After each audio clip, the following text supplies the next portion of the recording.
Congo ne tombera jamais. En termes d'efforts, de moyens, à la fois français en lien avec nos partenaires européens, on ne veut pas, comment dirais-je, réduire ces efforts. Mais c'est une globalité, c'est-à-dire sur certains aspects, il y aura des évolutions. Ici, les choses l'empreinte peut, sur certains aspects, être moindre et plus forte sur d'autres aspects. Et c'est ça qui doit faire l'objet d'un partenariat. Le remodelage me paraît être le bon état d'esprit. C'est la raison pour laquelle nous avons été dans un échange extrêmement positif, quoi. Sauvons l'Afrique. Emmanuel Macron veut-il en finir avec la France-Afrique? C'est en tout cas le signal qu'il a voulu envoyer en choisissant Jean-Marie Bockel, éphémère secrétaire d'État à la coopération sous Nicolas Sarkozy, muté parce qu'il avait envoyé des signaux réformistes qui avaient notamment irrité Omar Bongo Ondimba, le président d'alors du Gabon. Alors, Jean-Marie Bockel ne devient pas ministre d'Emmanuel Macron, mais envoyé spécial pour l'Afrique. Et sa première destination était Abidjan, où il a sorti un mot qui va, on l'imagine, faire florès, remodelage. En termes d'efforts, de moyens, à la fois français en lien avec nos partenaires européens, on ne veut pas, comment dirais-je, réduire ces efforts. Mais c'est une globalité, c'est-à-dire sur certains aspects, il y aura des évolutions. Ici, les choses l'empreinte peut, sur certains aspects, être moindre et plus forte sur d'autres aspects. Et c'est ça qui doit faire l'objet d'un partenariat. Le remodelage me paraît être le bon état d'esprit. C'est la raison pour laquelle nous avons été dans un échange extrêmement positif, quoi. Sauvons l'Afrique. Que sait-on vraiment du projet qui se cache derrière ce mot remodelage, Sédic? Comme on le sentait, il y a une imprécision totalement, à la fois dans le mandat, dans la mission, dans ce que devait faire Jean-Marie Bockel. Et son séjour à Abidjan est venu ajouter encore à la confusion. Puisque dès le départ, on nous a dit que Jean-Marie Bockel devait expliquer aux pays africains où il y a la présence de bases militaires françaises, leur expliquer l'intention de la France de diminuer ses effectifs, d'assigner de nouvelles missions. Et ça paraissait déjà dès le départ totalement imprécis, la nature du mandat, parce que si on part du principe que cette présence militaire est régie par les accords doivent contenir sous la fin de la mission, la transformation, on n'a pas besoin d'un envoyé spécial pour aller expliquer aux gens. Ça, c'était le premier niveau de confusion. Et le deuxième niveau de confusion, c'est qu'on constate que la France n'est pas prête à prendre acte de la demande aujourd'hui, qui est la majoritaire sur le continent, celle de mettre fin à la présence de bases militaires, parce que c'est considéré aujourd'hui comme les vestiges d'une période coloniale, d'une France-Afrique. Et la France, là, est inscrite dans une démarche où elle n'a pas l'intention de prendre acte de cette demande qui s'exprime au Sahel et qui s'exprime aussi dans les pays où elle a une présence. Donc, globalement, moi, je n'ai pas senti que, dès le départ, j'avais une appréhension. Je n'avais pas bien compris la nature de la mission. Ce n'est pas en tant que tel l'expertise de Bockel sur l'Afrique qui était contestée. Mais la nature de la mission et son premier voyage à Abidjan n'a pas apporté de clarté. Parce que si vous avez suivi au sortir de son entretien avec le président Ouattara, il a fait une déclaration à la presse, et en plus du mot qu'il a avancé, il a surtout insisté sur les bonnes relations entre la France et la Côte d'Ivoire. Mais on n'a pas besoin d'aller jusqu'à Abidjan et on n'a pas besoin d'un envoyé spécial pour l'Afrique pour vanter la qualité des relations entre la France et l'Afrique et moi. Ou peut-être qu'il voulait aussi toucher la Coupe d'Afrique des Nations. Oui, mais honnêtement, moi, je n'ai encore, je vous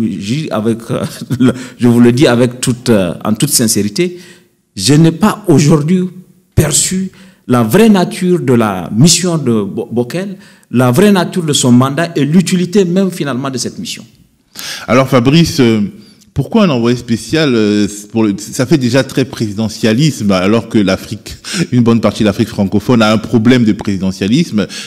Pour les relations d'État-État, on envoie un envoyé spécial du président et pas forcément un ministre ou quelqu'un qui représente l'ensemble du gouvernement.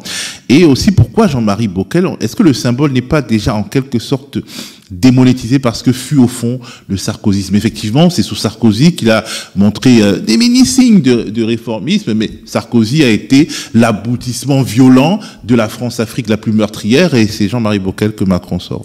Moi, je me méfie toujours de ceux qui affichent une espèce de modernisme à outrance comme ça dans la relation avec l'Afrique, parce que ça, c'est un discours qu'on a éculé pendant longtemps de changer les relations entre la France et ses partenaires africains et qu'on ne voit pas dans les faits. Maintenant, j'abonde dans le sens de Sédic, et je pense que le principe même d'avoir un envoyé sur l'Afrique, c'est déjà archaïque en soi, parce qu'aucun pays ne fait ça. Le Niger n'a pas un envoyé spécial pour la France. Pour l'Europe. Les États-Unis eux-mêmes ne font plus ça, tout à fait. Il n'y a plus d'envoyés. Il y a des monsieur Afrique, comme on dit toujours, mais d'avoir une espèce de personne comme ça qui serait chargée de traiter les dossiers africains uniquement, et étant proche de l'Élysée, hors du gouvernement, mais étant très proche de l'Élysée, c'est quand même assez hors du temps, en fait. Et je pense que, en fait, il faut prendre la chose dans l'observation globale aussi de ce que veut faire Emmanuel Macron des troupes françaises et des nécessités d'économie, parce qu'on a appris cette semaine, et si vous avez suivi un petit peu l'actualité sur le média notamment, vous avez dû voir que Bruno Le Maire souhaite faire des économies, des coupes budgétaires à hauteur de 10 milliards au niveau de tous les ministères en France, et je pense que l'aide au développement est concernée à hauteur de 800 millions, et effectivement le déploiement des troupes extérieures, des opérations extérieures de la France vont aussi subir l'impact de ces coupes budgétaires. Je pense que cette présence d'un envoyé spécial ne s'inscrit plus, c'est devenu quelque chose de cosmétique aujourd'hui, ne s'inscrit plus dans... En fait, si la France avait encore l'influence qu'elle a eue auparavant auprès de ces pays francophones, on aurait pu lire ça différemment. Mais aujourd'hui, je crois qu'il y a aussi des intérêts purement français qui entrent en compte, et que effectivement ce monsieur Bockel ne sera pas un nouveau Focard, par exemple. Le remodelage, c'est un mot qui va faire beaucoup jaser. Remodelage, c'est pas démantèlement, c'est pas retrait, c'est pas renforcement, c'est remodelage. On peut tout dire et n'importe quoi avec le mot remodelage. C'est un mot fourre-tout qui, comme tu le dis, peut vouloir vraiment tout dire. Ça détermine aussi, ça montre aussi le flou qui entoure la stratégie actuelle d'Emmanuel Macron sur la poursuite des relations avec l'Afrique. Je pense qu'on va rester dans une espèce d'entre-deux comme ça jusqu'à la fin de son quinquennat, et que la situation n'évoluera plus de manière particulière. Alors on a l'impression, Bernard, que dans cette affaire, surtout quand on parle de la Côte d'Ivoire, c'est plutôt le camp africain, c'est-à-dire le pouvoir Ouattara, qui est demandeur de présence militaire. La Côte d'Ivoire, c'est l'exemple type du pays où le dirigeant, en général, Houphouët-Boigny, Bédié, pas Gbagbo, et Ouattara aujourd'hui, ont été toujours demandeurs de la présence française militaire. Je me souviens en 80... Ça n'a pas porté chance à Bédié, mais bon. Oui, et Bédié, justement, à l'époque, Balladur avait décidé de fermer le BIMA dans le cadre d'une réorganisation, déjà, il y a plus de 30 ans. Un remodelage. C'est le premier remodelage. Et Bédié a été faire une plaidoirie qui avait marché, puisque le BIMA était resté, pour que pour ces dirigeants-là, le BIMA ou le régiment qui est basé comme au Gabon ou au Sénégal, c'est la sécurité sociale, entre guillemets, imaginée par les uns et par les autres, ce qui n'a pas marché pour Bédié pour certaines raisons. En 2010... Ça marche en tout cas pour les dirigeants tchadiens, par exemple. Oui, parce que j'ai dit déjà l'autre fois, le problème du Tchad, c'est pas simplement celui des dirigeants, c'est celui de la géographie du Tchad, où la France a un intérêt technique, comme une espèce de porte-avions au milieu de l'Afrique. Et Gbagbo, en 2010, s'était mis d'accord avec les Français, le BIMA fermait. D'ailleurs, dans les livres de l'armée française, le BIMA est dans les bataillons dissous. Donc, Ouattara, aujourd'hui, c'est le dernier avatar des présidents africains qui souhaitent que les troupes françaises restent pour des raisons de sécurité sociale, entre guillemets. Et aujourd'hui, On lui envoie quelqu'un pour tenter de lui expliquer que ça va peut-être pas se passer comme ça. Hein, parce que dans remodelage, on peut penser à la pâte à modeler aussi. On va aller bouger dans un sens, dans l'autre. On ne sait pas encore exactement ce que donnera cette sculpture de remodelage. Et ça me fait déjà 2 réflexions. Une, le choix de Bockel. Bockel a passé un premier tour France-Africain qui lui a coûté cher par ses premiers propos qui ont fait que un des patrons de la France-Afrique de l'époque, le feu Omar Bongo, l'a fait éjecter Sauvons l'Afrique. rapidement du gouvernement français. Et deuxièmement, si on parle de militaires, rappelons que son fils Pierre-Emmanuel est tombé au Mali dans un accident d'hélicoptère. Il était officier au régiment d'hélicoptères de combat. Et donc cet homme a une ambivalence sur l'Afrique, à la fois pour des problèmes diplomatiques et pour des problèmes militaires. Et puis, ambivalence. Parce que c'est pas un monsieur qui va venir avec une totale liberté d'esprit. Il peut intérieurement avoir des dispositions dans un sens ou dans l'autre, on ne sait jamais. Et il va avoir un esprit complètement libre, et c'est peut-être pas la personne adéquate pour faire ça. Et deuxième chose, nous avons en France, il a parlé de Focard, il y a le monsieur du 2 rue de l'Élysée, il y a le directeur Afrique au Quai d'Orsay, il y a le directeur Afrique occidentale au Quai d'Orsay. Et maintenant, il y a un monsieur spécial pour l'Afrique. Ça me rappelle un ami, ancien ambassadeur de France dans les pays africains, qui m'avait dit un jour, mais pourquoi il y aurait une politique africaine de la France? Il y a une politique de la France vis-à-vis de l'Amérique, vis-à-vis de l'Asie, vis-à-vis de l'Europe. Pourquoi il y aurait une politique spécifique pour l'Afrique? Les Ghanéens, les Kenyans, les Sud-Africains ne sont pas demandeurs que la France vienne leur expliquer. Mais quand on parle de politique africaine, on ne parle pas de ces pays, en fait. Oui, mais aujourd'hui, l'Afrique est indépendante depuis plus de 60 ans. C'est le précaré colonial. Oui, mais le précaré colonial, je suis bien placé pour en parler, c'est quand même quelque chose qui est révolu. C'est des outre-mer aménagés, quoi. Oui, mais bon... avec des présidents élus. Oui, mais c'est justement ça qui fait que... Et là, on fait des économies, parce que M. Bockel, avant de faire des économies, il provoque des dépenses. Par son poste, déjà. C'est ce que j'allais dire, par son poste. Donc déjà, il y a une antinomie là-dedans.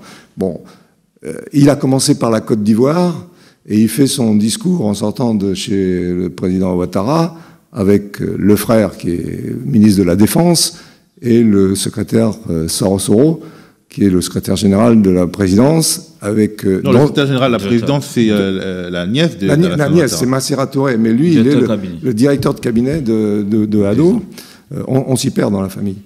Et au coin, quand on élargit un petit peu le spectre du discours, et des gens qui sont là, dans un petit coin, il y a le petit Béliard, ancien directeur Afrique du Quai d'Orsay, ambassadeur de France en Côte d'Ivoire, premier supporter des éléphants, si j'ai bien compris, d'après les images que j'ai vues à la télévision en plusieurs occasions. Et tout ce beau monde vient nous parler du BIMA. Il est évident qu'on a des problèmes budgétaires en France, qu'il va falloir faire des coupes drastiques, que Abidjan, c'était la base historique. Moi, quand j'étais gamin, c'était le régiment d'infanterie d'outre-mer et d'artillerie, le RIAOM. Quand j'avais 10-12 ans, il s'appelait comme ça au moment de l'indépendance, qui jouait dans le championnat de rugby ivoirien, etc. Donc c'est des gens qui étaient totalement intégrés. D'ailleurs, on pourrait poser la question subalterne, qui est propriétaire du terrain où est basé le BIMA actuellement, puisqu'il y a eu des bruits dans les années 2012-2013 que Ouattara aurait cédé la propriété foncière. Non, mais c'est pas possible, ça peut pas être une extraterritorialité. Oui, non, mais il y a eu un débat là-dessus. À mon avis, c'était qu'une rumeur. C'était qu'une rumeur, mais ça permettrait aujourd'hui de clarifier totalement la situation, parce que si l'armée française dégage, parce que si on laisse une centaine de soldats français au BIMA, enfin au terrain de Port-Bouët, pour ceux qui connaissent le BIMA, ils vont se perdre dans les rues et les quartiers du BIMA, parce que c'est une petite ville. Ah, c'est des grosses opportunités immobilières aussi. Et c'est une grosse opportunité immobilière. Donc il y a tout un tas d'éléments qui font que... C'est démantelé. Que ça... Mais ça finira par être démantelé. Alors, en parlant de remodelage, on peut se demander ce qu'est devenu la fin du franc CFA annoncé tambour battant par Emmanuel Macron et Alassane Ouattara en décembre 2019. C'est un tournant majeur dans les relations entre l'Afrique et la France. Le franc CFA, historiquement le franc des colonies françaises d'Afrique, disparaîtra l'année prochaine pour laisser place à l'éco. Bien plus qu'une nouvelle monnaie, c'est une nouvelle page qui s'écrit après le colonialisme, selon le président de la République. Eh ben, c'est dit que la réforme a fait plouf. Et il faut croire que les forces d'inertie pèsent lourd. Nous sommes en 2024 et le franc CFA n'est toujours pas terminé. L'écho n'est toujours pas arrivé. D'ailleurs, il y avait une polémique autour de cela, parce que c'est comme si, disons, il y avait eu une sorte de vol d'une idée commune à la CEDEAO. Oui, tout à fait. Et ça rejoint le sujet dont on vient de parler. C'est-à-dire que en même temps, la France a compris qu'il y a une demande très forte de la part de la jeunesse africaine sur le démantèlement des bases. Et on fait semblant de prendre en compte cette considération. Au-delà même de l'aspect financier, et c'est en même temps. Donc, on décide de satisfaire la demande qui est pressante, qui fait que la France est rejetée, mais en même temps, on ne veut pas partir. Pour le bilan, c'est la même chose pour le franc CFA. On sent que lorsqu'on regarde un peu la chronologie de cette annonce qui a été faite par le président Macron et le président Ouattara, ça précédait, ça suivait quand même une mobilisation de la jeunesse africaine. On a vu, et sur des places inédites, à Dakar, on a même brûlé symboliquement un billet de francs CFA, de 5000 francs CFA. Il y a eu une mobilisation de la jeunesse. Et ce feu qui est parti de Dakar s'est propagé. À Niamey, il y a eu des échos, à Bamako, etc. Parce que, bon, les gens vivent et continuent de le vivre aujourd'hui encore comme un symbole quand même d'un assujettissement, que l'indépendance n'est pas totalement achevée, tant que il y aura toujours cette réunion. Je ne sais pas si le Covid a changé la chose, mais avant, chaque semestre, il y avait une réunion entre le ministre français des Finances et ses homologues de la zone CFA. Alternativement, une fois en Afrique, une fois en France, pour justement définir la politique monétaire. Bon, à partir du moment où les pays sont devenus indépendants, il faut qu'ils puissent définir eux-mêmes leur politique monétaire. Et c'est cette revendication, à mon avis, l'annonce qui a été faite a eu pour intérêt de retarder. On a fait semblant de prendre en considération. On a calmé les gens, quoi. On a calmé les gens. Et finalement, on n'est pas allé jusqu'au bout. Ça ne s'est pas achevé parce que la réforme telle qu'elle était envisagée, particulièrement par les pays au niveau de la CEDEAO, elle incluait la possibilité d'avoir en commun une monnaie. C'est-à-dire au-delà des pays de la zone franc, le Ghana, le Nigeria, peut-être le Cap-Vert, tous ces pays, on devait avoir une convergence et puis arriver à une monnaie commune. Aujourd'hui, on a fait en sorte que sur le plan du projet commun avec le Nigeria et le Ghana, on est au point mort. Donc, on a assuré une sorte de pérennité presque au franc CFA. Et c'est ça qui fait que je pense, si la France ne se résout pas à franchir le cap d'abandonner les bases militaires, de concéder que, ou en tout cas de considérer que la revendication sur la monnaie est importante, je pense que elle ne retrouvera pas, comment dire, l'audience ou en tout cas la popularité dont elle rêve auprès de la jeunesse africaine. Fabrice. Je pense, et je vais juste faire une petite parenthèse parce que ça me revient à l'instant. Je me souviens d'un rapport sénatorial français de 2021, et c'est pour revenir sur le remodélage plutôt militaire, qui évaluait à plus d'1 milliard d'euros le coût de la force Barkhane, je crois, sur une année, seulement sur une année. 9 ans de force Barkhane, ça a dû coûter bien plus de 10 milliards d'euros parce que, en fait, les experts militaires expliquent que dans le cadre d'un désengagement, quand les forces sont censées quitter un théâtre d'opération, les coûts sont multipliés fois 2, fois 3. Et on a eu le retrait du Mali avec Barkhane, le retrait du Burkina avec l'opération Sabre, le retrait des troupes qui étaient stationnées au Niger. Donc, la présence militaire, ça coûte cher, ça coûte terriblement cher. Ça, c'était juste sur le remodelage au niveau militaire.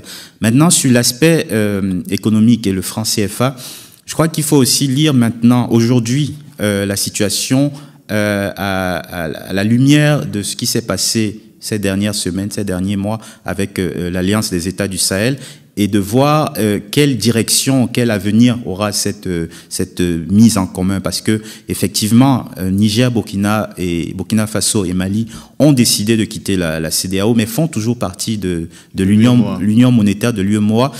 Quelle va être la direction monétaire que vont prendre ces trois pays? Personne ne le sait. Est-ce que la suite, c'est un départ aussi, c'est de quitter le franc CFA pour battre leur propre monnaie?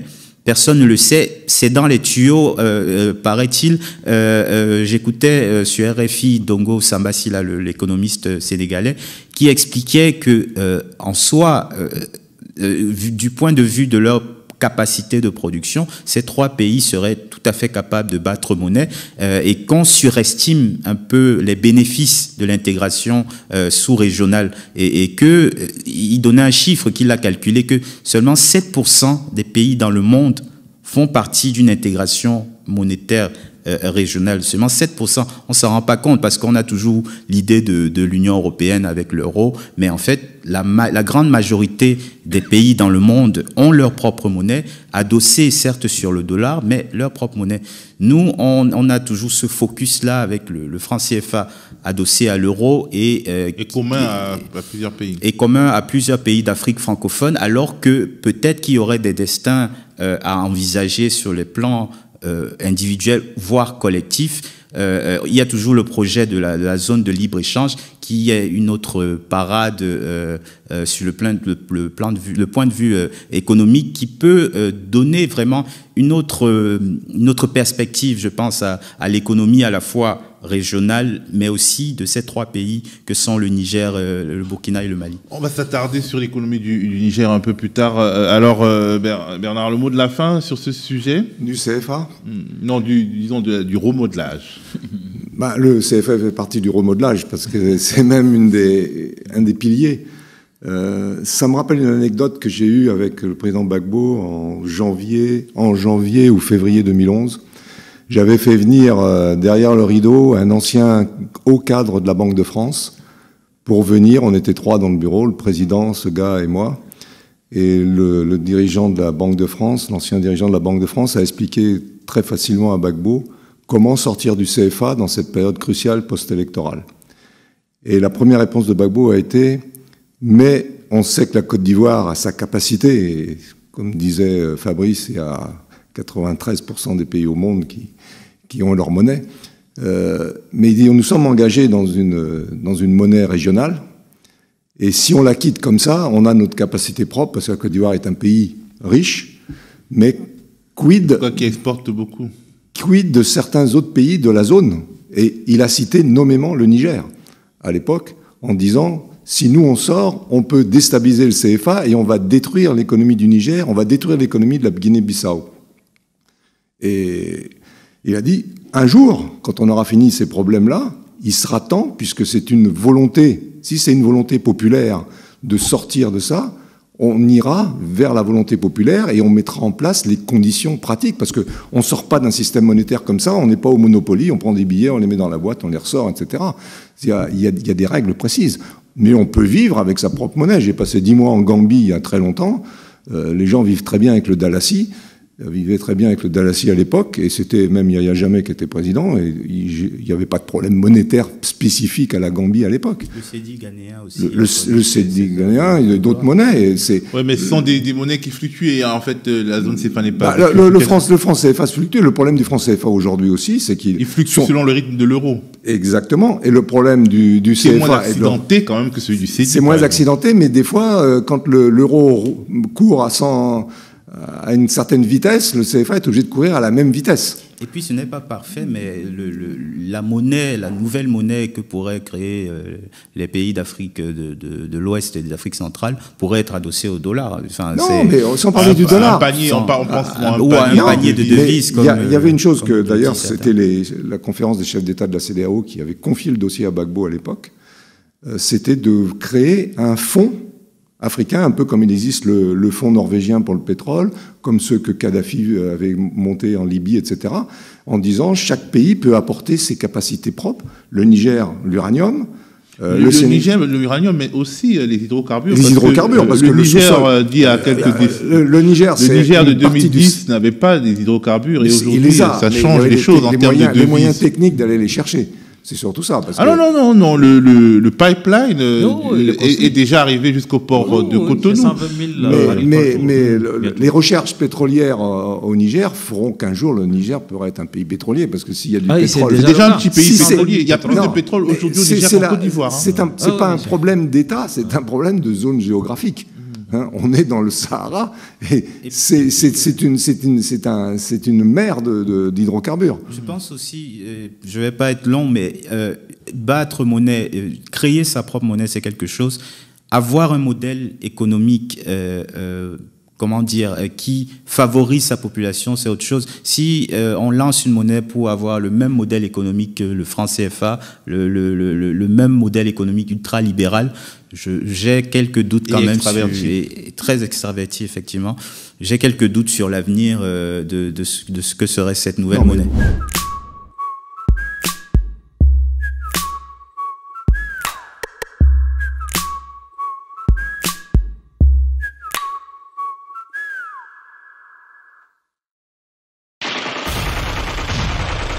Le Congo ne tombera jamais, car la victoire du Congo dépend de l'Éternel, Dieu des armées, et à ses prophètes qui craignent l'Éternel, comme l'évangéliste Bishop John Israël Makiese, descendant de Fumu Kimbangu, Jean-Baptiste, 3e millénaire. Voici le temps de l'éveil prophétique. Lèvons-nous donc contre un seul homme, peuple congolais. Défendons notre patrie, car le Congo ne tombera jamais. Vouloir ses pouvoirs, c'est maintenant ou jamais, c'est maintenant ou jamais, maintenant ou jamais. Eh Yahweh, sunga peuple congolais bitumbo tozobunda, Ezaya nzotote, Ezaya molimo. Archevêque Koutounou Fernando, eh Yahweh, sunga bishope, John Makiese bitumbo azobunda, Ezaya nzotote, Ezaya molimo. Pasteur Placide Jésus. Mokpadiko Congolais Téléma Bipaï Bissosa Isaac Mabaka l'étoile d'Afrique. Tenons-nous la main dans la main Congolais Bonamboka na yo bunda Lobanano